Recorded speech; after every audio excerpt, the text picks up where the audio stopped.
enough for a woman to want to be around you, not how much money you spend. Dear sisters, it's about knowing your value. My sisters out there, don't be afraid to scare a guy off just because you have standards. Dear brothers, dear sisters, it's time to come together. What up, what up, what up? What's good, my people? Welcome to another edition of DBDS Live, where mature conversations do exist. I'm your host, Mel Money, and I'm with my partner, my brother Carl the Coach. How's your weekend coming along, my man? It's going good. You can see I'm remote this weekend, so actually on the road, pulled over for a little bit so we can knock this show out. Definitely had to be part of this show because it's a great, awesome topic tonight. But can't get no complaints, man.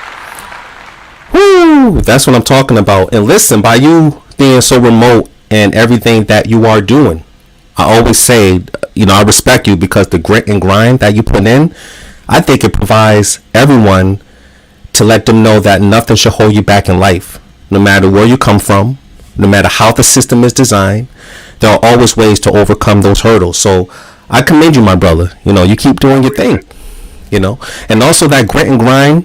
My people, if you want to learn more, you can definitely visit the website, which is dearbrothersdearsisters.com. Listen, we have ample advice to make you a better version of yourself. So if you feel like life is getting in your way, please set up a coaching session with my brother Carl the Coach. Definitely. And not only that, man, but we also have amazing books up there. We have a dating site up there, so make sure you check it out. But Carl, I would say my weekend, man, is great, man. My wife and I just celebrated our 8th anniversary, so Awesome, amazing, happy anniversary. Pretty amazing. Shout out to Mill on the River restaurant located in South Windsor, Connecticut. Pretty pricey, definitely worth it, but it has amazing food, very elegant restaurants. You see the fish floating all over the place. So anytime anybody come to Connecticut, make sure you check out Mill on the River. The last thing I want to say, man, our brother Freddie Lopez that was on the show before, his brother just passed away, so I just want to give my condolences and prayers out to him and his family. And if you're watching, brother, we're there for you. We're very supportive as to everything you're going through. All right, so I just want to touch base on that as well. So we got big things coming. Today's show is very, very important that we have to address because this is a topic that's long overdue. But today's show is titled, Why Protecting Your Children While Dating is Important. So what you think about this topic, my brother? Yes, definitely another long overdue topic. And I mean, we're hitting them, left and right with different things. And this will probably be a trigger show for some people because you got to take a look back. You got to take a look at yourself on this. But absolutely, there's so many reasons why. We'll get to them throughout the show, but this is definitely paramount for people who date from both sides. If you're a parent and you're dating, you have children, and for someone who has no children and you're attempting to date someone with children, we'll definitely hit it on both sides. Absolutely. So listen, I think we have a lot of anonymous comments. I know they're going to be coming into the YouTube channel. And by the way, if you're new, if this is your first time watching DBDS Live or Dear Brothers, Dear Sisters Live, make sure you hit that subscription button and that notification so Carl and I, as well as our DBDS family, can drop those gems, okay? And you'll always will be in the know when the show comes on board, okay? So now it's about that time to bring our guests into the studio. One last thing I just want to mention, Carl, before we go in, man, and this show, man, right here, this will allow people to slow it down and really get to know the other person before they introduce them to the kids, right? Because there's so many, you don't know who's out there. There's perverts out there. There's people that run the street illegally on a consistent basis. So I think this will be an eye-opener for those that are not accustomed to knowing these gems that we're going to drop today that will help them as well as their kids in these situations. All right? Absolutely. All right, man.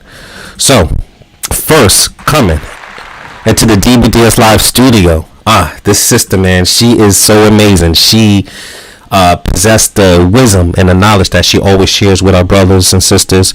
She also has a blog, which is currently on the Dear Brothers, Dear Sisters site. She is an author. She is a DBDS moderator. I just want to welcome back my lovely sister Cameron to the show. Hey Mel, hey Carl, how's it going? Good, good. Good, my sister. I see you sporting that DBDS shirt. I see that. Yes. So, listen, we have some new people coming into the studio. Tell the people a little bit about yourself, where you're from, and why you're on the show today. Well, let's see here. I hail from Atlanta, Georgia, born and raised. So yes, I am an original peach. Not many of us around these days, but professionally, today's topic is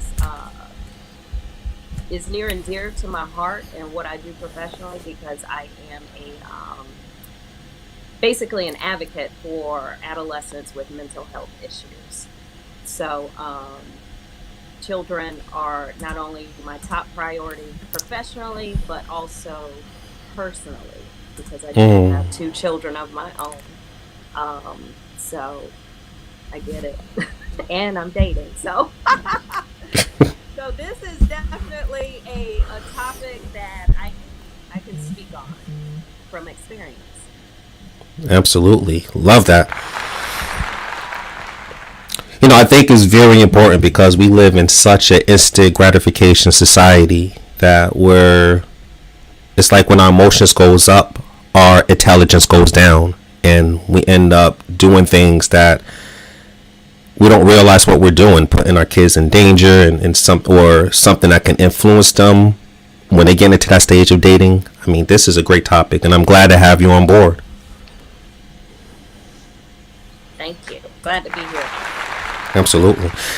All right, and next coming into the DBDS Live studio, this brother, man, we have to get up, man. Me and his brother, we have to do a barbecue session because, I mean, my man, ever since I met him, he's been very supportive, very down for the cause to help our brothers and sisters to become, to help them to be healthy and healthier relationships. So I'm going to welcome my brother, Floyd, back into the DBDS Live studio. Hey. What's up? Hey, Floyd. Hey. I'm good. Absolutely, brother. So, listen, welcome back. Tell the people a little bit about yourself, where you're from, and why you're on the show today. Well, I hail in California. Definitely, from day one, I've always believed that this show is a very valuable show. What you guys are creating, I think, is incredible. And it's definitely a space for it.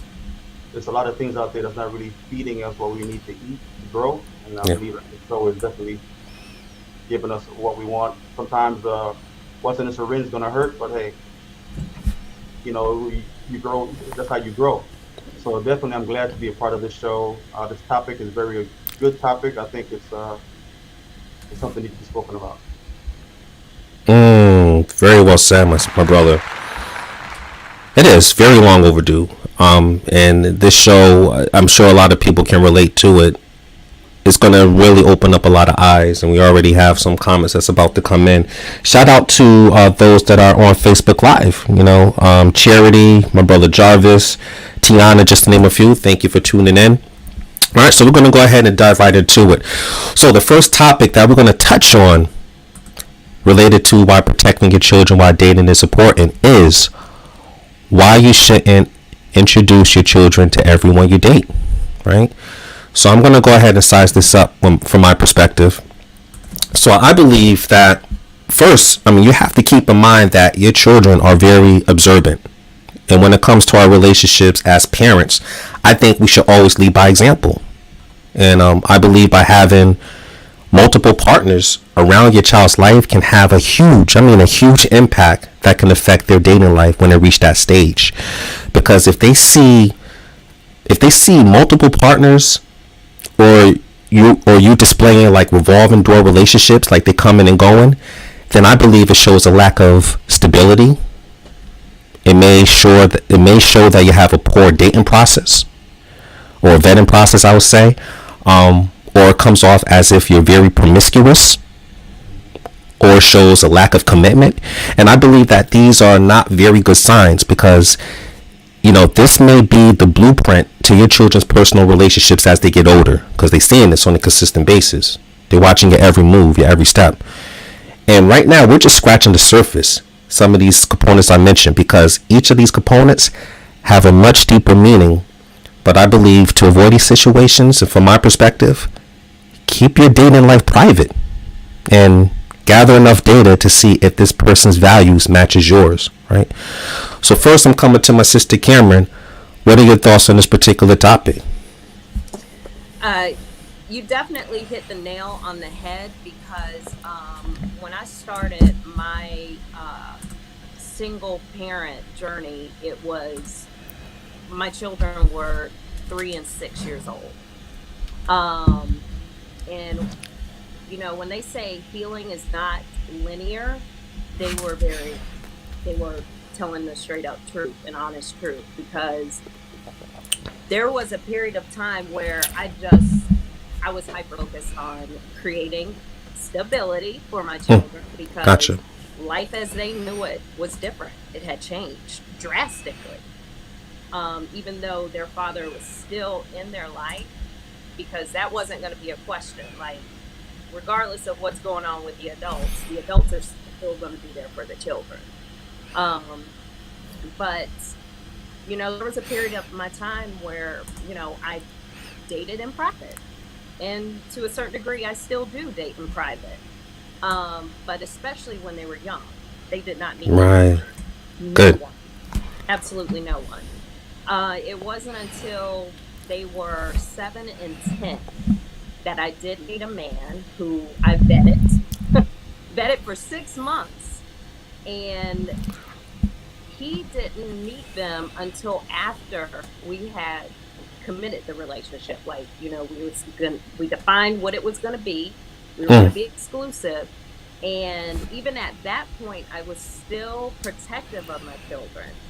But he had children of his own that were similar ages, so he kind of led that. He was always doing things with his children, so he was like, well, I'm inviting you and your children to come together with my family and my extended family, and that's pretty much how it started.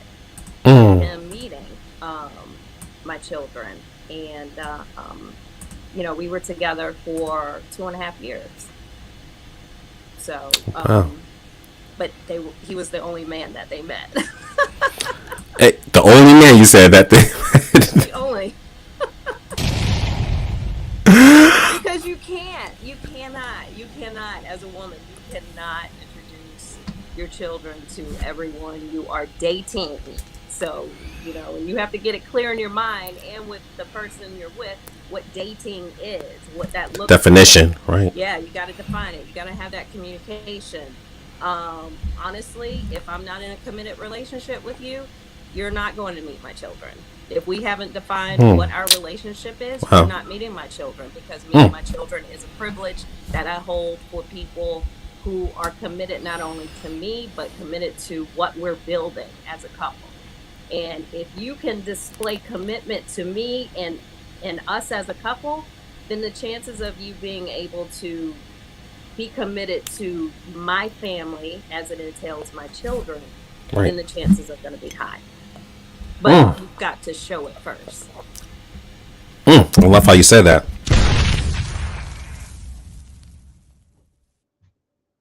Say that, Cameron, because especially in today's society, I think it's pretty dangerous when you bring countless strangers around your kids. Then you hit it right in the money, because you also have to think about, what if that child began to form a bond with that man or woman, and then 2 weeks later, right, the relationship is over with.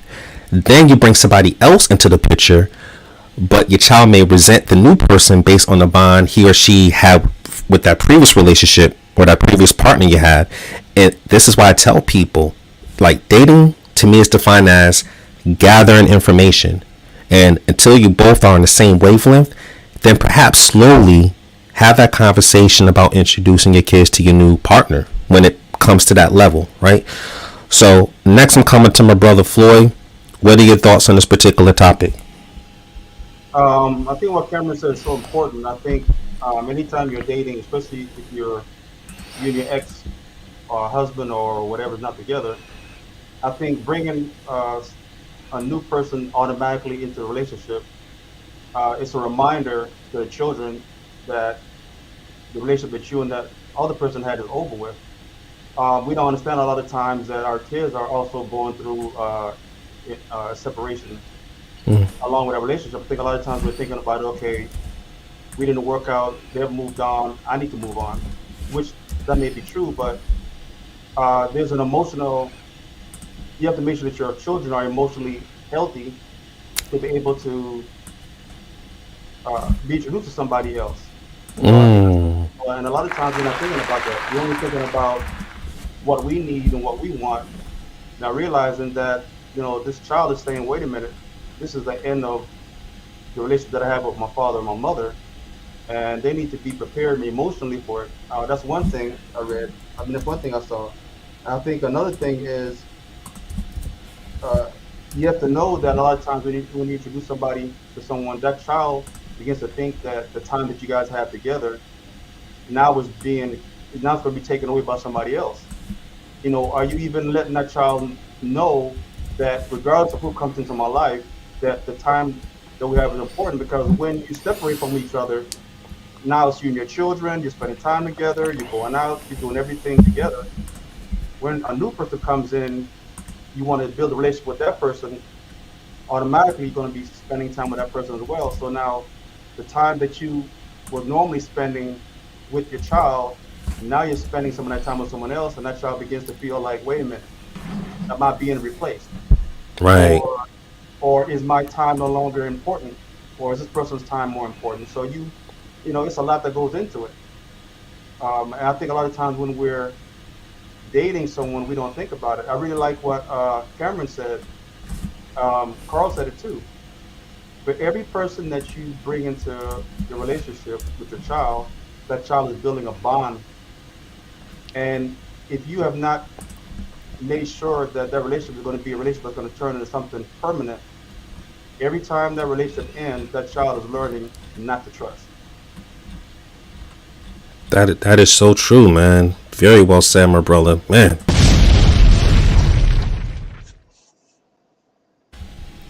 Trust is a very key component. Well said, my brother. And the bond that they build, that's why these revolving door relationships can have such a negative impact that you may not realize. And not only that, the emotional connection that can also become detrimental to them and the blueprint of how they proceed as they get older. So next I'm coming to my brother Carl. Heavy topic, man. What is it that you want to bring to this conversation? Yeah, I just love what Cam and Floyd have already shared. And I want to just follow up really quick with what Floyd was saying on the trust issue. Mm-hmm. Yeah, because how do you trust? Think about this. If you have people coming in and out your child's life, they're waiting for some point in time to say, okay, well, mommy or daddy keep having failed relationships, or something happened and this relationship ends, and they say, well, I don't love that person no more. Now your child is overcompensating to make sure they don't fall in that category, that mommy and daddy, whoever that person's doing that, doesn't fall out of love with them and says, well, I don't love you no more, and then puts them out, and it becomes an issue there. So now the child's trying to overcompensate to be accepted for some things there. And then you do have the resentment and things of that nature sometimes that fall in place there. But really for me, I want to take a step back in the veil. I know everybody says we talk about celebrities and this, but Kim Kardashian and Kanye come into play, and Pete, the guy, immediately. Oh yeah. Whew. He moved Kanye's out and she moved Pete in, and everybody was jumping up and down and saying it's her right to move on and all this other stuff, and she don't want to be with him, do what she wants to do. And I won't say which gender was rooting that on, but but now you have a person that's right up under, immediately the father's out the picture, and you bring a man in, and now that relationship is over. 5 months later, or whatever it is, I guess it might even be that long. He was laying in the bed with her, posting all this stuff, and so now what do these children look at and think about? And everybody calls him Kanye the crazy one, but look at Miss Failed 4 marriages or whatever it is. I'm not knocking people. Hopefully she get it right, but think about the kids, the trauma they're going through, and how this affects them. He's riding around with Kanye's daughter in his lap, which is a no-no. All this other stuff's going on. And so these children don't know what love looks like. And that's what happens when you start introducing your children to so many people. They don't know what love looks like. As a young man, if he's watching his mom have different men in and out the house, how does he understand how to grow up being a man? Well, let's reverse it. If you got a young man and he's living with his father, and his father's got different women coming in and out the house, that's his perception. Okay, this is what men do, And then if you have a daughter living with a mother and she's got different men coming out in the house, this is what she thinks. Oh, well, I'll get what I can out of these men, and when I'm done with them, I'll throw them to the side. So what are you teaching your children by? And this is and it's going to hurt some people. What are you teaching your children by being selfish because you're trying to rush into a relationship because you're worried about being alone? See, people who don't take their children's their feelings and their hearts into consideration are selfish. It's just that simple. They're selfish. They're thinking about them.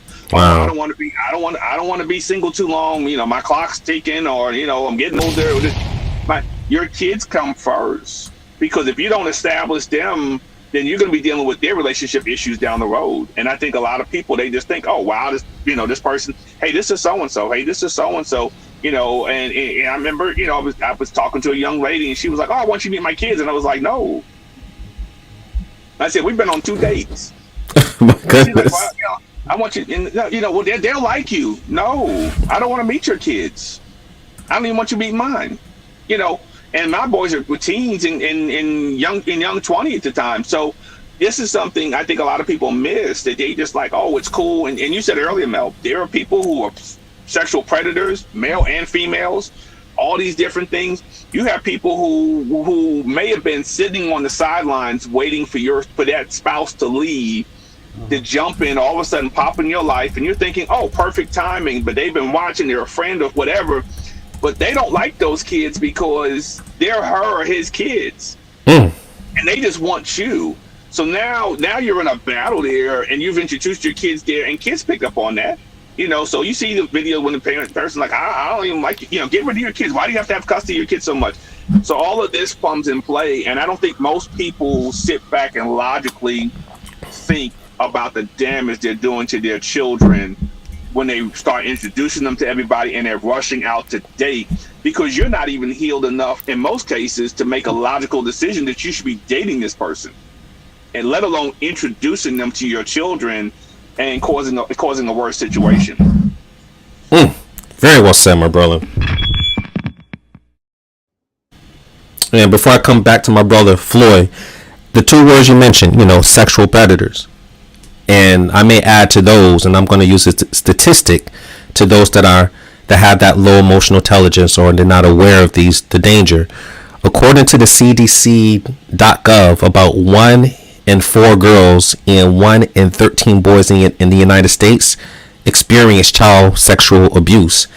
And the reason why I bring that up, or this facts up, is to former brothers and sisters listen to think twice before they bring their new partner around their kids, because this is a very serious matter. All right. Coming to my brother Floyd, what else you may want to add to this conversation? Yeah, I think, especially you guys talking about sexual predators. I've worked with people, a lot of adults that were once children, that the boyfriend came in and did something to them, and now they're dealing from the repercussions of that. Now that they're an adult, even that leads them into unhealthy relationship, to where they feel like, hey, something, all I'm good for is just the sex, because that's what I got introduced to at a young age, and I've dealt with some young people and said, look, my mom's one incident was this one young girl said, "Hey, my mother's boyfriend raped me," and when I told my mother didn't believe me. Mm. Wow. And so Mm. you cannot. I can't stress enough. You cannot just let anyone in your house. Because there's predators looking, for someone that they can take advantage of. And see, a predator is he's very slick. He's gonna say what he needs to say to get in. He's gonna tell you what you need to hear. And then behind your back, you know, when he sees an opportunity, because all a predator is looking for is an opportunity to do what a predator does. And so I think this topic that we're talking about, I don't think we take it serious enough. In considering the potential person we're going to date, you got to know that every decision you make is going to affect that child. Very well said, man. Thank you for sharing that. Facts. All facts. I'm gonna go ahead and hit up the anonymous comment first, and I'll go to these YouTube comments. So one of our anonymous DBDS followers posted this question. The woman I'm dealing with is amazing and everything I want in a woman, but her baby daddy is extremely jealous. Tried to fight me a few times, and her kids are disrespectful. How can I make this work? Whew. Wow. All right. If you want to answer that call, great question, anonymous poster and DBDS follower. Appreciate that. You can Okay. make it work. I mean, it's just that simple. You can't. If she wants it to work, she's got to set the boundaries, and it's going to be something else we'll talk about further in the show. But she's got to be willing to set the boundaries to her children being disrespectful and to the baby daddy. There's no way you can make it work. You can do everything right, but until she sets the boundaries and she fixes the situation, it's not going to work. Wow. This guy want to fight. Man, it's probably one of those situations that once a woman is gone, that particular woman, and now he wants her back and seen those situations. Any advice you have, Cameron, any advice you have for this brother right here? No, definitely. He's this isn't his lane. Okay. And I'm speaking from experience. Won't go into detail, but I had to set the boundaries. Gotcha. With my children's father, as it related to my then partner. I had to set the boundaries with that one. And he was fine with, but I was like, that's not how it's going to work. Yeah, absolutely. Floyd, man, any advice or suggestions you have for this brother right here? I really like what Carl said and what Cameron said. I hate to say this, but you're almost fighting a losing battle. I've been down that road before, and if those boundaries are not set, even before you had entered into her life, it's going to be difficult, almost impossible, to deal with that, because the relationship between her and that guy, hey, we're no longer together. These are the boundaries in moving forward. Gotcha. For the safety of myself and our children. Obviously, there was no boundary set, and so she's not even ready. She's not even really ready to be in a relationship with no one until she takes care of, until she takes care of that first. Wow. As far as the children being disrespectful, that's something that they was taught from when they were young. A child don't become disrespectful just overnight. That's right. Gotcha. That's something that was embedded into them over a period of time. Again, there's no boundary set with the children. There's no boundary set with the ex. So, hate to say this, man. It's just a losing battle. I think the road you're traveling is and it could be and especially if he's jealous, that could be a very deadly, detrimental road. Because you don't know the mindset of that person. And just recently in the news, the mother of six young girls, with the husband or the boyfriend killing her, stabbing her 18 times, and oh my goodness, stabbed her 18 times, and then when the police showed up, one of the stab wounds was in her head. They found the knife still enlarged in the head of the woman. So you really got to consider, if this guy's jealous, Yeah. is it worth it? Is it worth it? It may not be. Doesn't sound like it is. Okay. So I'm gonna piggyback off of what you stated, Floyd, and I'm gonna put it out there just to for the audience, and I'm gonna play devil's advocate. So what if we don't know nothing about the sister, but what if she is the type of woman that prefers this man to fight for her love and to defend her at all costs? What if her mindset is on that level? Do you still think it's worth for this brother to fight this jealous dude and put up with it? I'll come to you first, Carl, then I'll come back to Cam, and we'll go around on that. Absolutely not. I'm not fighting nobody. Oh, okay. I mean, and I guess I say it for this, for me, it's just, I'm not gonna be like my man in the Five Heartbeats. Every night I got to prove my love. I'm not doing that. If I gotta fight for my love for you, then you don't respect me, because you're putting my life on the line. Gotcha. You're risking my life because you want to feel some type of protection or something like that, and that's a mental health issue that she needs to deal with. And I know there are women that are like that, and I've heard that before. Yeah, that's why I brought that up. But if a woman tell me that, I mean, I'm going to give her walking papers, and I'm good with that. I don't care how long we've been together. I'm not going to fight somebody. Now, trust me, I will defend my family if Gotcha. somebody steps wrong, and that they'll regret that part. But if you're causing me to have to be in conflict because that's how I prove I love you, here's your papers and move on. I don't care. I'm not doing that. The reason why I brought that up before I come to Cam, because with the whole Jada and Will Smith thing, and some women on social media tend to think that that's the way. Like, if somebody tries to, if the boundaries are not set, that man should do whatever it takes to defend their love. So that's why I was playing devil's advocate. Great response, by the way. Coming next to Cameron. I mean, in that scenario, if the sister's thinking in that manner, I mean, do you think it's worth for him to fight for her love? No. Okay. I really don't. I see nothing but chaos with this situation, and it's unfortunate because this man obviously feels something, and can see how amazing this woman is beyond this chaos that she's involved in. But and I'm pretty sure any male suitor would prefer peace over chaos, regardless of how amazing, beautiful, fine, whatever this woman is. But it's like, you're attached to this chaos. Gotcha. I like you so much, but because I like you so much, I'm gonna have to dip my toe in that chaos. And it's like, over time, my toe is in it, my foot, my leg, both my legs, now my whole body is in this chaos, because you didn't present to the table with peace fully. You had a whole tornado back behind you. Damn. So it's like,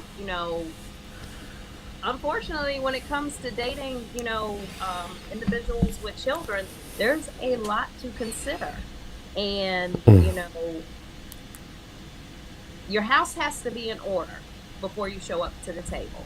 Period. On both sides. Wow. Men and women. Fire. Very well said. House has to be in order. Love it. Floyd, just that scenario. I hope the sister's not thinking like that. And brother, if you want to write another comment, if you're watching the show, please do, to clarify it. But if she's the type of woman, like my man Carl said, man, the 5 heartbeat syndrome, fight for her love, man. I mean, was it worth it? Yeah, what everybody said, I think, is very important. I really like what Cameron said. If you're coming into a chaotic situation already, you coming in at a deficit already. Gotcha. So, also like what Cameron said, especially at this particular point in my life, peace is the most important thing. Yes, I'm, from what you say, she's a great woman. Yeah. But what's more important? You can find a great woman that also has peace to bring into relationship as well. And the thing is, what are you willing to sacrifice? For this person, because I think it comes down to that. What are you willing to sacrifice or possibly even lose? Mm. In the pursuit of this person. Very well said. Thank you so much, man. As always, the panelists always dropped in.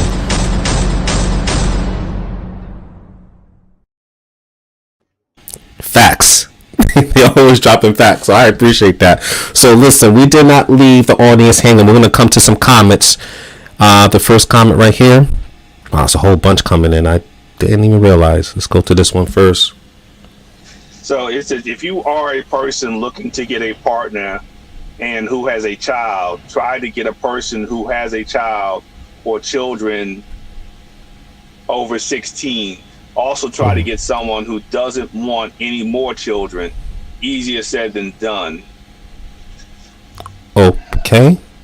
I had a relationship for 3 years with a man who had a son from his previous relationship, 1 year old, 1 year old son. I couldn't deal with the fact that he wanted to bring his son in my house, our house, and he was in touch with his ex often. She was sending him, sending him pic naked, even if she lived in a different country. Oh. I am done with him. I don't need complications in my life. Now I have an amazing relationship. He also has kids, but they are 18 plus, and he is divorced for 13 years. Okay, well, we commend you on your new relationship, but wow, man. Next comment. I'm a woman with no kids, and I would never date a man with kids. Can't deal with baby mama drama, and him probably paying half his paycheck as child support. I'm not hating, but people with kids should date each other. I disagree with that. I do too. Because you have no kids, and here's the thing. Let me drop some science to you. Let me drop some knowledge here. Some boogie down Bronx Brooklyn knowledge to you real quick.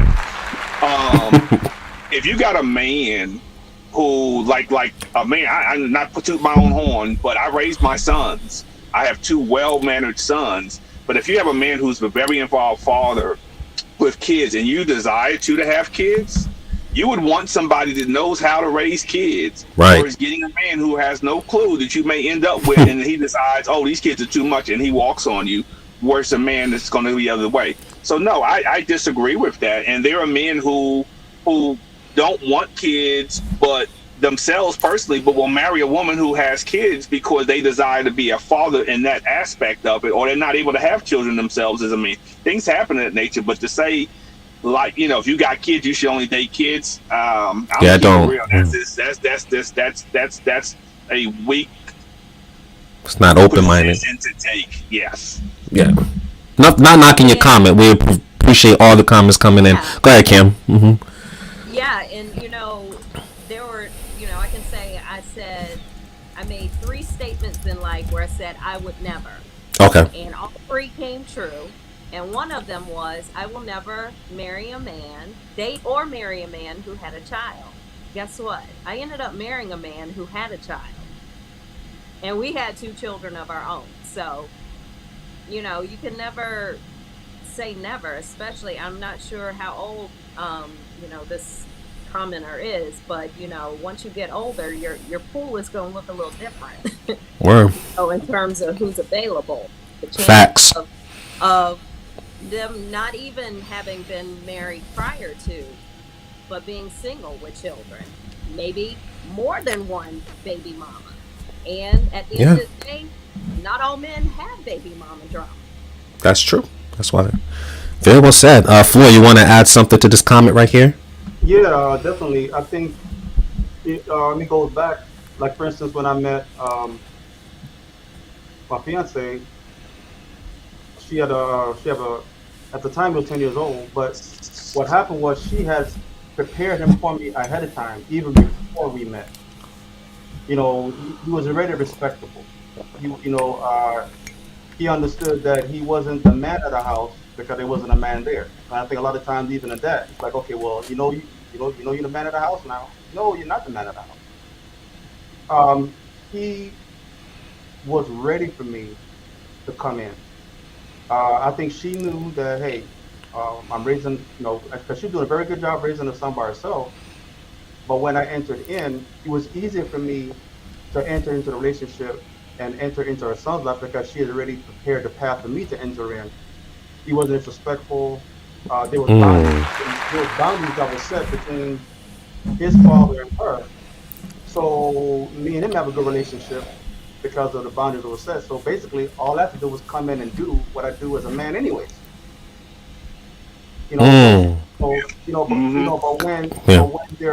when I'm coming into a already hostile environment, I'm trying to redo the landscape, but the landscape got weeds and thorns, and I got to clear all that stuff away. It makes it even harder for me to do what I'm born to do naturally, which is to be a man. So, like I said, for her, she had already prepared her son for me. So when I came in, I'm doing what I do naturally. Yeah, that's a really great comment that you share with the audience. And some people, that's why I just think this comment, she does not understand the magnitude that some of the suggestions that you guys provided. So very well said, Floyd. Shout out to Roy, by the way, my man Roy. He's in the DBDS studio. I see you, brother. I see you. Next comment. As a man, I have two daughters. One is 16, the other is 10. What's wrong with introducing your kids to multiple people you date? I think it shows that you're a sociable person. Brother, what's wrong with being sociable and being private? I think you should watch the top of the hour of the show, and we gave some pointers of why it can be some dangerous components out there for children. But anyone want to add? Carl, you want to add something to this comment, or Cam, or no? You go. All right. Want to keep it rolling? Okay. All right. Next comment here. How does someone build the courage to end a toxic relationship with a 6-year-old child? Most people stay in a situation like that for the kid and never leave. Okay.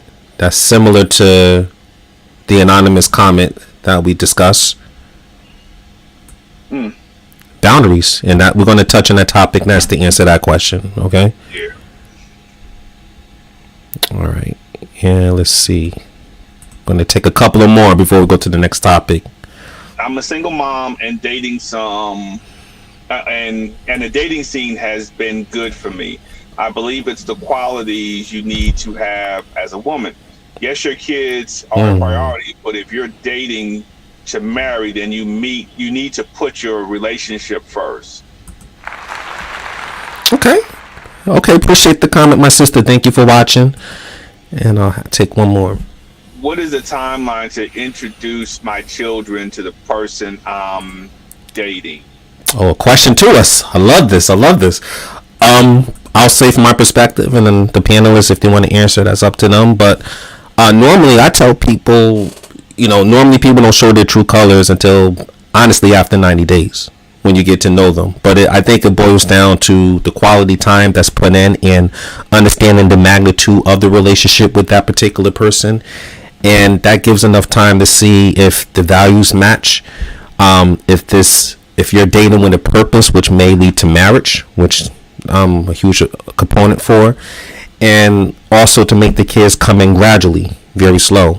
Because the reality is, if your kids aren't ready to meet your new partner, and that's why you got to get a feel and vet properly, then that may sabotage the relationship or reject your new partner, or they may feel jealous or threatened by the attention that you're giving to your new partner. So that's my answer on that. Carl, you want to answer this question? Yeah, every timeline is different, but what I'll say is this. I agree with what Mel said. Make sure, I would say several months, need to really go by. And even when you're introducing your child, don't introduce them as this is who I'm dating or introduce this is a friend. Meet somewhere where the child can be active or the children can be active. It's a fun event, where there's nobody just sitting around, not dinner, not a movie, Right. not at the house, Mhm. a park, bowling, something with a lot of activity, especially depending on the age of the children, things of that nature. And just introduce them as a friend and see what kind of energy is connecting between the person you're wanting to be with and your child, because your child just sees them as a friend. This is mommy's friend, this is daddy's friend, and they're like, okay. And then, when you get back in the car, they're like, Ma, I really like him, or Dad, I really like her. Yeah. It seems kind of cool. There you go. Then you can kind of roll from there down the road and bring them around a little bit more. But just to come and say, oh, this is how I'm dating, they're looking at you like, well, what about Dad? Well, what about Mom? You're not going to get back together because, especially if you were married, a lot of kids keep that hope, Mom and Dad essentially sometime are going to turn around and get back together. Very well said. Appreciate that. Cam, you want to answer this person's question? Yeah, definitely. Like Carl said, there is no timeline. You're going to have to get a feel for things. In my situation at the time, to piggyback on what Carl said about, children holding out hope that their parents are going to get back together. So it's really ironic how the timing of things happened with me when, I was in a committed relationship. Their father had married his second wife a couple of months prior to that. So, and even prior to that, I prepped them, along the way, based on what their minds could handle, that mommy and daddy are never going to get back together. Like, that's a wrap. Like, we love each other. We love you all. We're going to continue to work together for the greater good of you two. But as far as us being back together as husband and wife and living under the same roof, that's not going to happen. My dating experience looked completely different than their father's. They were being introduced to a number of women. So, it's like, okay, daddy's doing this, but mommy's not doing this. Like, right. So there was like this contrast. So, I had to really, let them know, trust me, if you do meet a man, it's because he's very special. Because you all are special to me.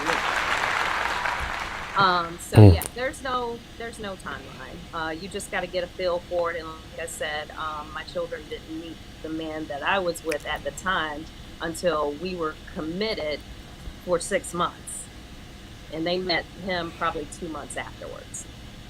Very well said. Thank you for that, my sister. And Floyd, great question from one of our audience members. What is the timeline to introduce my children to the person I'm dating? Yeah, I like what Carl and Cameron said. I think, you have to kind of weigh it out. Okay. I do think that you have to really know what it is that you're looking for in a relationship, what your standards are, if you have morals, do those morals or standards match up? Because again, whoever you're bringing into your life, they're going to have an effect on your kids. So I think you need to see how that person interacts in public before, let's say, for instance, hey, let's go out on a date and let's see how she interacts, right, in person, or how he interacts in public. A lot of times, a person will show you who they are when you're out in public. Say, for instance, you go on a date and that person's the waiter is being rude. How does the person interact with the waiter? You have to test people in certain situations before you even introduce them to your children. Because if that person has a quick temper in a small situation, what happens when that person comes and deal with your children, or especially if it's a young child and a child does what a child does? How was he? That's kind of giving you kind of like a hint of how that person deals with. Because some people hide who they really are, really, very, very well. Grandma looked like grandma, but eventually the wolf showed himself. So you have to, give yourself a chance to really let that person reveal who they are to you. You know, Yeah. because once that person is in your child's life, it goes back to what we said earlier. When that child asks, well, what happened to Michael? Oh, well, Michael's no longer here. Well, what happened? Yeah. You know, so you really got to be careful, uh, you know, in doing that. And that's why you really got to know your morals and standards. Very well said. Very well said. I know I said that was going to be the last comment before to go to commercial, but I got to get my brother up in here. This is what he said, Carl. Oh, no, he didn't use the 5 Heartbeats as an example. LOL. It's a classic movie, Eric. Classic, man. One more comment. Everybody does not have baby mama drama. Facts, Roy. Facts. Thank you for tuning in. So listen, man, great comments. Keep on coming in. Keep on bringing them in. So we're going to take a quick commercial break. When we come back, we're going to continue this conversation. This is DBDS Live. Sit tight.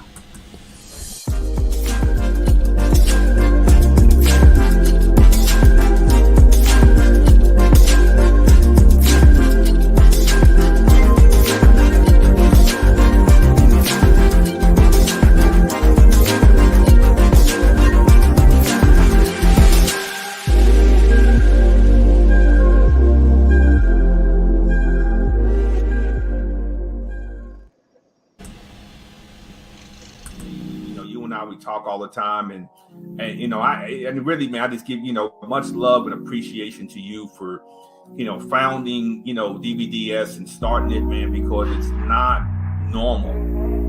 There's so much banter back and forth, and just like you and I talked about earlier, before we got on, who's going to raise the white flag first? Hey, that's beautiful. Hi, I'm so excited. This is my first Queen takeover. Usually I'm in with the fellas, but I'm excited today. So once again, I want to thank this amazing panel and much love to the DBDS family. Mel, take it away. Mel.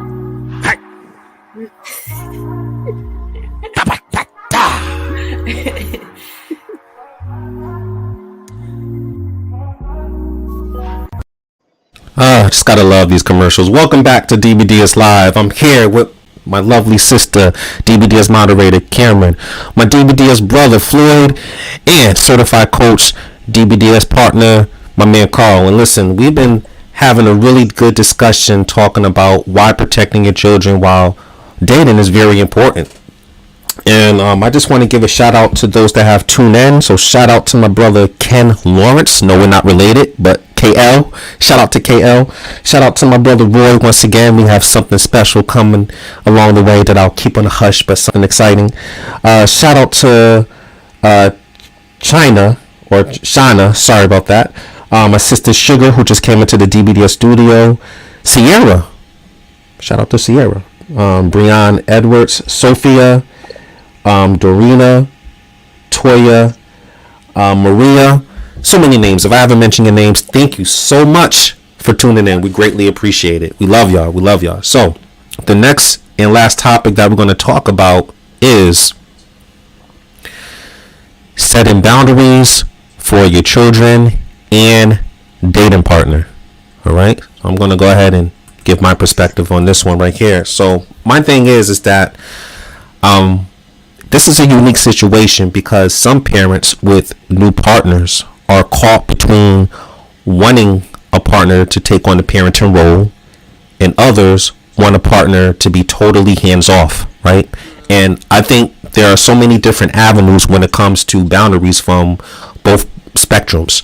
So for example, if you're dating with a purpose, which I believe in, you should date with a purpose to lead to marriage. But if you're dating with a purpose to get married and your partner is on the same page, then I believe it's critical to help your partner respect your kids' emotional boundaries and vice versa. Because in some cases, kids' feelings are denied and sometimes they're not allowed to express their feelings. And on the flip side, some new partners who get mighty comfortable fall into the trap where they believe that they should not be questioned, or their significant other kids can't say no or express their opinion in a respectful manner. And to me, I think that's a dangerous lesson because the reality is you're teaching your child to never say no or express their feelings in a respectful manner. and that can lead to abuse and dysfunction. So I believe the key is assertive communication, and your partner and your kid's life need to understand that in order to get respect from your children, your new partner also have to give it out. All right. So first, I'm coming to my brother Floyd. What are your thoughts on this particular topic? I think it's important that the boundaries are set. But I'll go back again. When I met my fiance, those boundaries were already laid as far as respect. One of the things that she said, I don't mind you speaking to my son as long as I know that what you're saying to him is coming from a place where you really want to help him, and to see him grow. So again, those boundaries are set, but also in dealing with him, I also have boundaries in dealing with him as well. There's certain ways that I won't talk to him, certain things I won't say, because again, I like what Tramel said. Even though he might be a child, he still has feelings as well. So I also have to, but then he has boundaries with me. I can't say because he's a child that he don't have no boundaries with me. Certain expectations that he has from me as well, as far as me speaking into his life. So I think the home has got to be a place where everybody's able to voice their opinion in a very respectable way. I understand my position. My fiance understands hers, but then Dominique also understands his as well. So there's no confusion with who the man is, who the parent is, and who the child is. There's no confusion in that. Again, Paige, my fiance, has never told her son that he's the man of the house. So I don't have to fight against that and say, look, I'm the man of the house. Right. Because that boundary is already set with him. So yeah. Very well said. Taking notes. I love that, Floyd. And I love how she already set that in stone before you came into the picture. And the emotional boundary, that's just only one aspect, because there's so many other different boundaries. This topic is very deep. For me, just my personal experience growing up, one of my boundaries was related to my privacy, because back then I was the type of brother that stayed in the room and wrote stories and read my comics and my comic books and listened to music, and I prefer my mother's new partner to knock on my door before he enters my room. It's a little different when my mother comes in if I'm changing my shirt or whatever, but I feel violated if the new partner came in without respecting my privacy or just using my computer when he didn't even ask. So that was one of my boundaries. But next, I'm coming to my sister Cameron. What are your thoughts on this particular topic? I just want to go back to the statement that Floyd made earlier in the show when he talked about, children are experiencing abandonment and an adult leaving their life, when the mother and the father are no longer together. A lot of the old school mindset is that children are resilient, and I went into divorce taking my children's feelings and emotional welfare into consideration. I battled with that. I internalized a lot of guilt as a result of it. And so, once we were on our own and establishing our own household, my primary concern was stability, balance. And within that, our household is set up like a partnership. Everybody has their role in our household. I have a son and a daughter. So I don't look to my son as a replacement for a man. He's my child. He's my son. And he has his place in the household.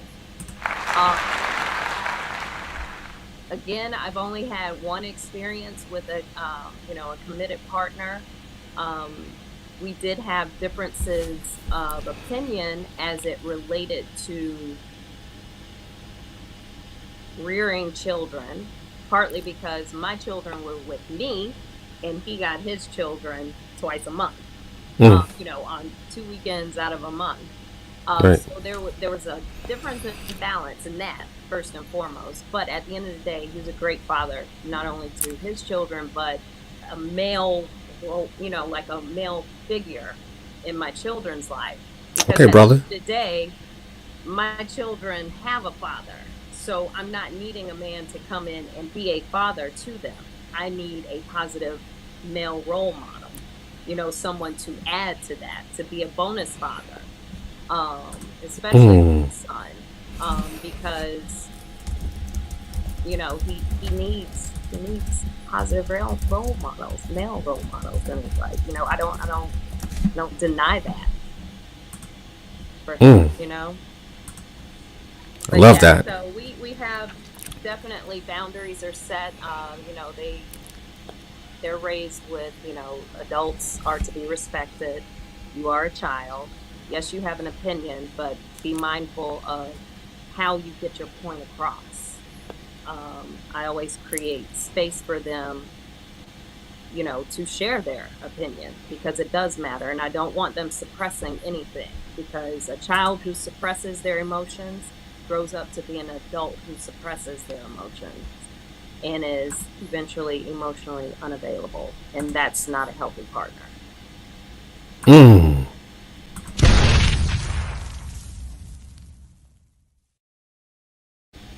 Very well said. Greatly appreciate that, and appreciate your vulnerability as well. Next, I'm coming to Carl, man. Lots of gems, man. This show, lots of gems. What is it that you want to bring to this conversation? Before I jump into the boundary part, I want to just piggyback off something Cam said with the whole children are resilient mindset. To me, I think that's really has become a big thing where people always say, "Oh, that's fine. Children will be all right. They're all right. They're going to be fine."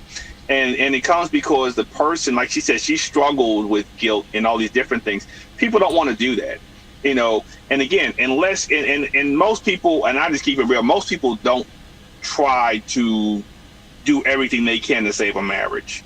They don't. Very few do. And this is in Psychology Today. I mean, you can read it. You can look at the different data that's out there. But children are not resilient. And a lot of times the divorce and then the dating and the lack of boundaries, all this other stuff affects these kids. And then their struggle to deal with that. I know people in their 40s and their 50s, and they can't maintain a relationship more than 2 years because they're afraid somebody's going to walk away from them. So they end it before that. Yeah. They just can't do that. So, and again, that comes from them being divorced when their parents divorced when they were younger. But as far as the resilient thing, people need to take that. Stop playing that game. And it's not for young children. Teenagers can be affected by that, and young adults. Again, because you're changing a whole dynamic. But as far as boundaries, you know, I just look at a couple of things. You know, when you're setting boundaries, even for your kids, you also got to set boundaries too for your ex or their parent or them along with that when you're doing that. And so, especially with your kids, they don't need to be going back to mommy and daddy and saying what's going on at the other place unless there's something out of the ordinary, you know, something they're uncomfortable with, because that's about, you have to tell your kids, hey, look, I'm dating, it's none of your mother's business. I mean, it's just that simple. I'm dating, your mom and I are not together anymore, and she doesn't need to know my friend's over here and whether she spends the night or not. It's none of her business, because again, this causes the jealousy issues we talked about earlier. This causes this other problems. And then you know, and the other parent wants to come and run your household and say, well, I don't want my kids over there when your girlfriend or your boyfriend spending the night. Yeah. Or whatever, you're choosing to do that, but that's not their household to do that. And always why you know that is because the kids are saying something. So you got to kind of set those kind of boundaries with your kids. Gotcha. With them with that. You know, and then you have the other side of you know, I think Floyd's talking about, you know, when you talk about a role model, and Cameron brought up too, a role model as a parent. My job, if I date somebody with a child, my job is not to be the parent. My job is to be a bonus parent. And that's a boundary that I have to set and should be set from the other side. I'm not that child's parent. You know, again, whether the father is actively involved or not, I'm still not that child's biological father. I'm a bonus father, a bonus parent, and that's my role. And again, I can love them. We can go play catch. We can go to the movie. We can do all these different things, but it's still my role is still as a bonus parent, not the primary parent. And it'd be vice versa if it was a woman coming in and overseeing my boys, helping out. She's a bonus parent. They have a mother there, and I think that's a boundary I think a lot of people struggle to set, because you're looking for somebody to fill that role because that person's not there on a regular basis. But that's part of life. That's not their job. I mean, again, but you want to, and that's what I said, when you're vetting somebody, you're dating, make sure it's somebody who really is comfortable with children and has no problem being a bonus parent. Because that can become a big issue down the road. They get in, they got you now, they done reeled you in with the hook, pulled you all the way in, and you're like, yeah, and they're like, I don't really like your kids. Why can't they stay at their parent, with the mom house or the dad house more? Now you got a problem. So that's a boundary that you got to worry about now setting on top of that. So I think the last thing, and if you're if you've never been married and you're dating someone who's been married, there's like different levels of boundaries you have to set, because you're looking at things from different perspectives. Now you're dating someone who's been married, they got kids, you've never been married, you got kids. Trust me, there's a different take. And I know people say, well, I live together with someone, so that means nothing. When you're married, it's different than living in a house with somebody. So you got to be real conscious about the totality of how those boundaries really, really work when it's actually a couple versus an actual married couple. So, again, it's just it can go so in depth, so deep. We can talk about boundaries for 3 hours, really, because there's so many different levels. I guess there's so many different levels to it. And it's just really, it comes from respect. That's what it boils down to. The boundaries really set from the word respect. And you're respecting, you got to go and respect that person's children and respect them. Even discipline. That's the other thing. That's a little tricky one, yeah. And again, this is not a bash against women. Don't take it. It's just, I see a lot of women sometimes say, hey, you come in, I want money for my kids. I want you to pay all the bills. I want you to do all this stuff, but then I'm not going to allow you to discipline my child. And so now this child doesn't respect this man. And again, I'm not talking about physically beating a child or whatever, but if this child is disrespectful to me, I should be able to sit this child down and have a conversation why what they did is wrong, especially if I'm the man in that household and taking care of all that stuff. So that, and vice versa with a woman coming there. So that's something that you have to have a conversation with someone early on before they meet your children. How are you going to handle discipline within the house? Again, I'm not talking beating a child. I mean, that's the first thing everybody gonna run and start commenting in the comments. No, I'm not talking about that. You literally sitting down and having the ability to talk to your child. If the child's out of pocket, as they say, and just thinking this way, if I'm dating someone and her son is disrespecting her, and he's a 15, 16-year-old young man, he's strong enough, he's disrespecting his mother and she can't get him under control, I should be able to step in and be able to say something to him. I agree. And respect to be able to be there. Vice versa, you got a little girl. So again, it's just something you got to think about with the discipline boundaries. What do they look like for your household? And I'll say it, don't take somebody's money and everything else. They doing everything and they can't discipline your children. That ain't cool. Oof. Very well said. A lot of great gems that you was dropping, my brother. I mean, like, it's so deep. We have to do a part 2 because again, we have the emotional boundary, we have the discipline boundary, we have the privacy portion that it was important to me. So a lot of different aspects. Coming to my brother Floyd, man, what is it that you want to add to this conversation? Man, what Cameron said, what Carl said, but I kind of want to piggyback off what Carl said. Okay. I think a lot of times, even when relationship end, especially if the relationship if it didn't end well, a lot of times one parent would try to use one child to cause disruption in the home. Oh yeah, weapon. Yeah. So I think the boundaries got to be like what Carl said. Hey, how when you're with this parent, this is how this person runs their house. When you're over here, this is how we run our house. Because I think a lot of times, one parent will say, well, that's not your father, so you really got to listen to him. You know that, right? Mm. Or that's not your mother, so she really got nothing to say to you, right? Mm. So a lot of times, that for whatever reason, our parent might be upset that person has chosen to move beyond the relationship and end the relationship, and now that person want to try to use that child as a tool to cause disruption in the home. And so there's got to be a boundary that said, look, like for instance, my stepson, it's understood that, hey, when you go see your dad, whichever way he runs his house, that's how he runs his house. Gotcha. How we run our house here is how we run our house. And I think there's got to be a distinction between when you're over there, that might be okay over there, but that's not okay over here. So so I think a lot of times, and I think that's a conversation that both people have to have. Hey, this is what we agree upon. I like what Carl said also, is that I am not the biological father, but I do have to say so in shaping this child, and what type of man he becomes.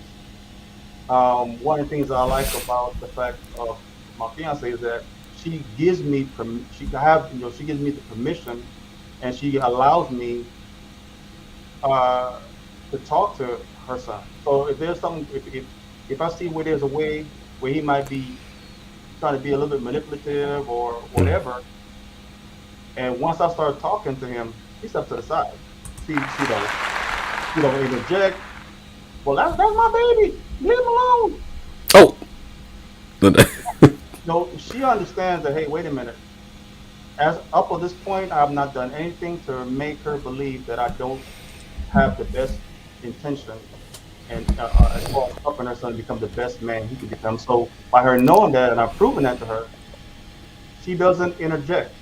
She ain't trying to save him from a male's voice. Right. I deal with so many men that have never heard a male's voice. By the time they hear my voice, now they feel some type of way. They're emotional. They soft like cotton. Mm. And I'm like, wait a minute. That comes from not having a strong male voice in their life, and so it's vital. It's very vital. It is. Very well said. I mean, very well said. I mean, I love what you stated that, and just to play, and to the audience that, I mean, this is entertaining but educational at the same time. But for the audience, and I'll pose this question out there.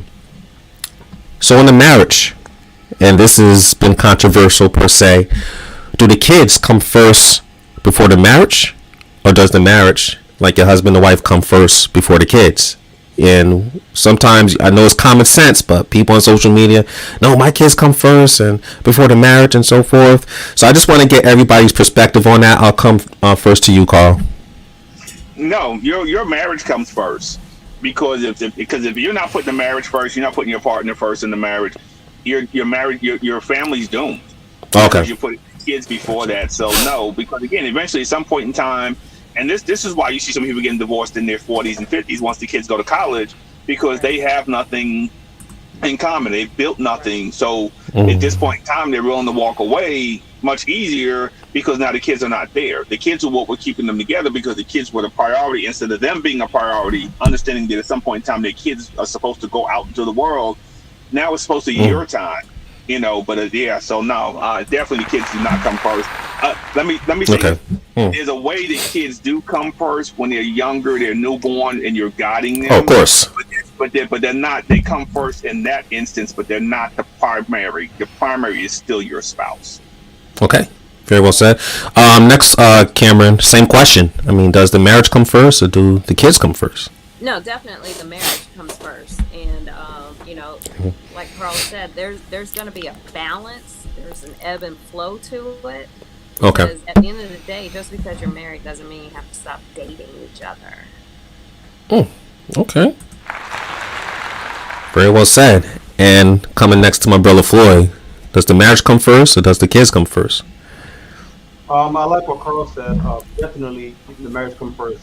I really like what he said. A lot Yeah. of times, the whole relationship was built around the children, and that was the conversation piece. The only time we really spoke about anything that was really important was because of the children. You never planned about, okay, what's going to happen after the kids move forward to go to college, start a family. And so now, when the conversation piece leaves the house, now you're sitting there looking at each other, trying to figure out what you guys are talking about. Yeah, real talk. You're doing this. All right. So it's important that, like, for instance, our conversation that we have with our son is like, hey, we're preparing you to leave the nest, but Right. we're preparing you to be independent, because I know at one point you're going to move on and have your family, but we're already getting ready for when that day comes. By how we build our relationship. Hey, I like what Cameron said. Date night. You know, I still got to do things with my wife. So when our son leaves, we just pick up where we left off from. We're not trying to figure out what's going to happen next. We already know what's going to happen next because we've prepared ahead of time for it. So yeah, it's in my household, it's God first, my wife, then my Gotcha. children, in that Yeah. order. Good standing, man. I like the foundation. All right. So we're going to come to some comments before we pivot to our Jerry Springer moment. First one right here. So, hello, DBDS. I am personally struggling with this. I feel my partner's ex is way too involved with my family's life. Every time I try to be a part of my stepfather's life, I get pushed back, and she is so damn rude. This annoys me so much that I am seriously thinking of letting go of the relationship altogether. Any advice would be helpful. Carl, you want to give that a crack?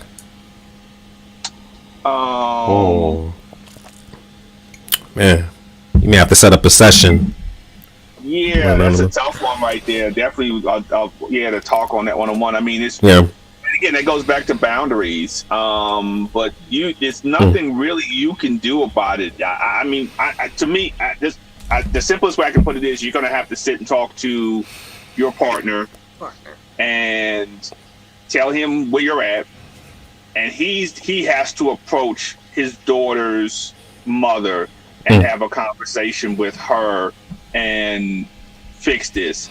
And if it doesn't, I mean, if you're not married and you're willing to let it go, I mean, sometimes it's what you got to do. Unfortunately, it's one of the situations where the little girl probably gets hurt from this because, the mom might be bitter Betty and she's unhappy somebody else is there. You got, it can go both ways, different things. But yeah, you got to sit him down, talk to him clearly, and help him define boundaries that'll work for you and y'all and the stepdaughter, and then see if he can convey it. And if it doesn't work out, that's tough. I'm sorry.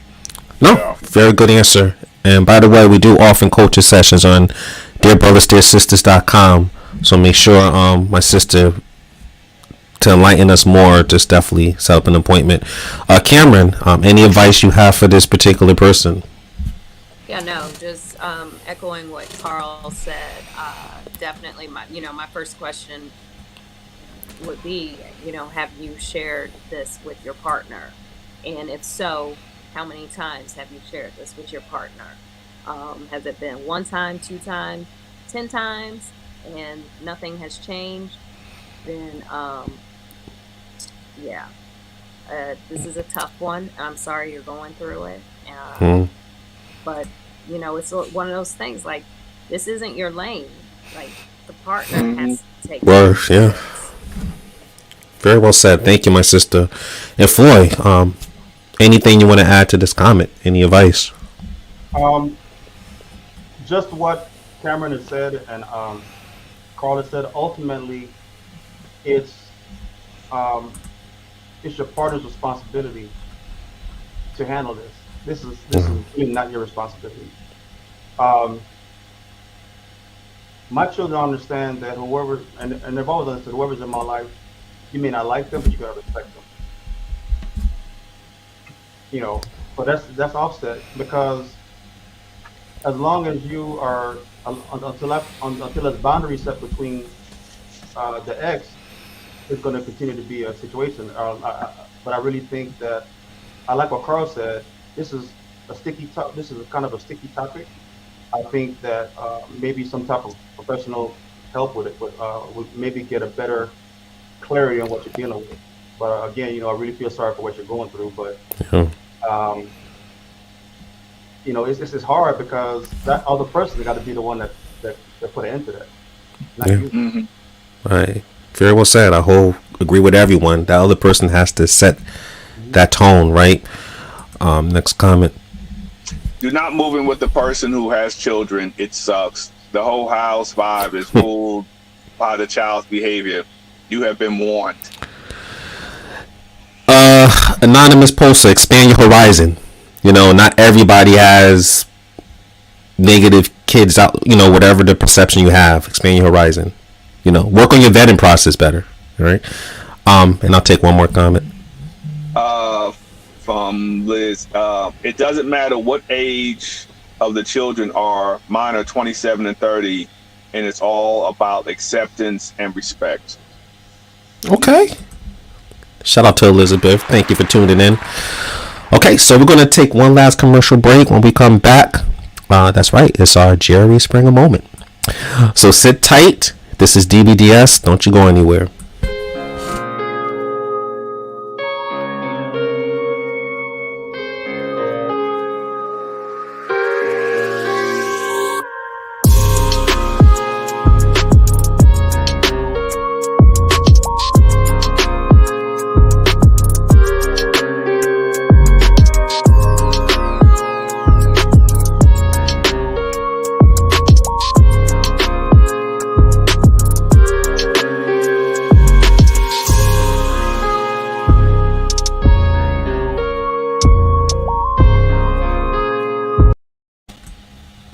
Are you single?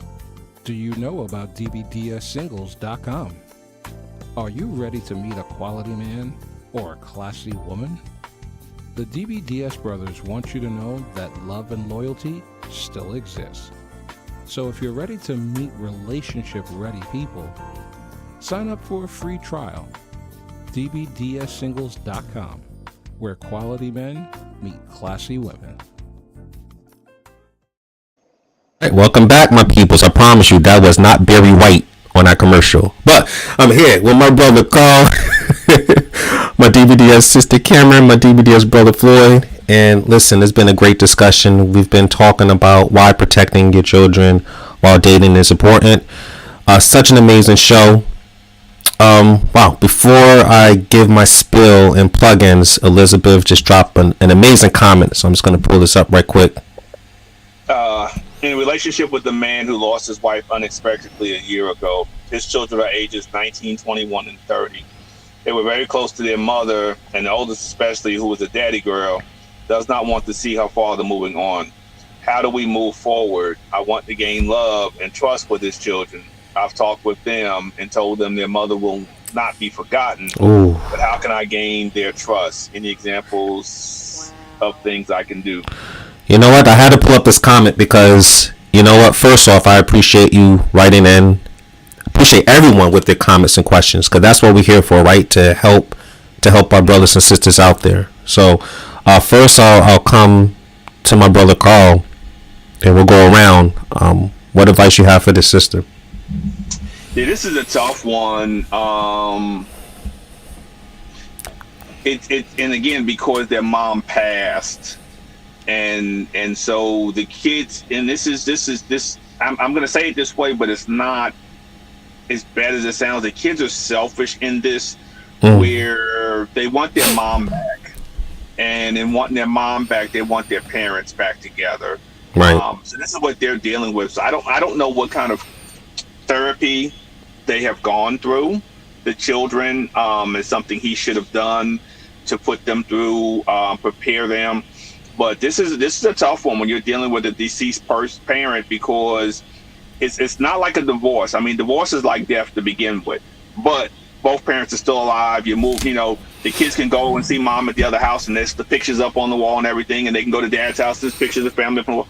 But when a parent passes away, they don't want that. That's all they got left. That house, that whatever. Children are in therapy. Okay. Yes, she said. Thank you. So now they don't want to see the pictures come down off the wall. They don't want to see mom stuff moved out the closet. They don't want to. It's so much harder with an actual physical death to them to let that go. But it's also going to be on him. He's got to sit his children down and explain that it's his time. He's ready to move on. Because they don't want him to be old and alone by himself. But they can't see that just yet because all they see is you're forgetting about mommy, and that's not right. Mommy died, that's how they're looking at it. So it's a tough one. I'm glad they're in therapy, but it's going to take him sitting down and really walking it through with his children versus really there's nothing else you can do. The only thing you can do gaining their trust is to continue to be you, be genuine, and not try to do extra and over the top, but it's going to take their father working through that wall that they have built up, not wanting somebody else to come in there at this point in time. Thank you, Carl, for sharing that. Cameron, any advice you have for our sister? Yeah, the only thing that that comes to mind is just patience and compassion, because it's just been a year. My father passed away 5 years ago, and my mother is now coming up on a year of, dating. And really what's happening, it's kind of double-edged. First, they've lost their mother, and second, they're seeing their father differently. He's a different person because he's with a different woman. So there's a lot going on with them. So right now, patience, compassion, and understanding is going to be your best bet, because I'll tell you, if you try to force a relationship with them, you're just going to push them away. It's going to be resentment. Yeah. Thank you, Cameron. And Floyd, what advice you have for our fellow sister? What Carl said, what Cameron said, I think is really good. One of the parts that really stood out to me was that I want to gain love and trust for the children. I'm gonna go back to what Patience said. To what Cameron said. I think it's going to take some patience. The fact that they're in therapy, I think that's a good. I think that's a good start. But I think just by you, and again, also what Carl said, Carl's going to have to. I think it would be good if the father sets the children down and really explains to them, hey, I loved your mother. I don't know what the relationship was like, but I love your mother. There's going to be some time when I'm going to move on again. Doesn't mean that I've forgotten what I had with your mom. But eventually I'm gonna move on. But I think therapy is good. I think just by you showing that you care, eventually give them time to come around. Just the fact that you're gonna be there for them when that time comes is gonna mean a lot to them. But it's a very delicate situation. And I think you really gotta. I like what Cameron said. Don't force it. Let it happen. Organically, right? Organically, don't let it happen, because if you're forcing it, then you might put a lot more time than it should take to get to where you want to be in the relationship with your dad. All right. Thank you, panelists, and thank you everyone for tuning in. So, and I appreciate you reaching out, my sister. I appreciate everyone reaching out, because that's what we're doing. This network is expanding, and as long as we uplift each other, that's what it's all about. So thank you for tuning in, my sister, and that great question, by the way. So now it is time to pivot to our Jerry Springer moment, but before doing so, and this was such an amazing topic. If you want to see more of these topics, make sure you subscribe to the DBDS Live channel on YouTube and hit that notification button. You can also catch us on Spotify, Google Podcasts, Amazon Music, just to name a few, and other outlets out there. Okay. definitely you want to go to our Dear Brothers, Dear Sisters website. Join the movement. You know, all the support is greatly appreciated. And if you're new to the channel or new to our show, just join, and that way we can continue to uplift each other. All right. And to those who are tuning in new today, greatly appreciate it. The comments, do not think that whatever comment you put out there that is small or is silly. No question is silly. So we appreciate everyone for tuning in. Okay, so now it's time for that Jerry Springer moment. First one that I'm coming to. Ladies first, my sister Cameron. What are your final thoughts for today's show? Final thoughts for why protecting your children while dating is important is because, first and foremost, you are your children's first and primary and most important teacher in life. So you are teaching them all things related to love and relationships and commitment and trust, boundaries. And those are lessons that are priceless. You are making an incredible impact on them, sending them out into the world, because trust and believe what they see in that house with you, they're going to take it outside of that house to the world. Very well said. And by the way, here's go the last comment from our sister here. So she said, "Thank you." Got you, my sister. We got you. You're welcome. Next, I'm coming to my brother Floyd. What are your amazing show, by the way? What are your final thoughts for today's show? The show was incredible. Once again, it was a topic that definitely needs to be discussed. I think more topics like these need to be discussed. To piggyback on what Cameron said, I think it's so important that you are aware of people that you're bringing into your children's life. You know, your kids do have a emotional attachment to whoever you bring into your life. And so I think if that person is not going to be there for a long term, don't even introduce them. Like what Cameron said, the world that they see on the inside the house is how they're going to deal with the world outside the house. You know, so I think we got to be aware of how we really preparing our children for when they leave our home. The boundaries that they learn in the home is to teach them to set boundaries in their own life, and even when they get involved in relationships, and even when they move out into a world, they already know what to expect, what not to expect, what to know, what to allow, what not to allow, and all of that is taught in the home. That's the primary place where we learn how to deal with the outside world. And so I think it's very important that these topics continue the way they've been going. Yeah, appreciate it, man. Very well said. And Carl, man, such another great topic, another amazing show. Like always, we're dropping jewels. What are your final thoughts for today's show? Again, appreciate Floyd and Cam being on here and the nuggets they dropped.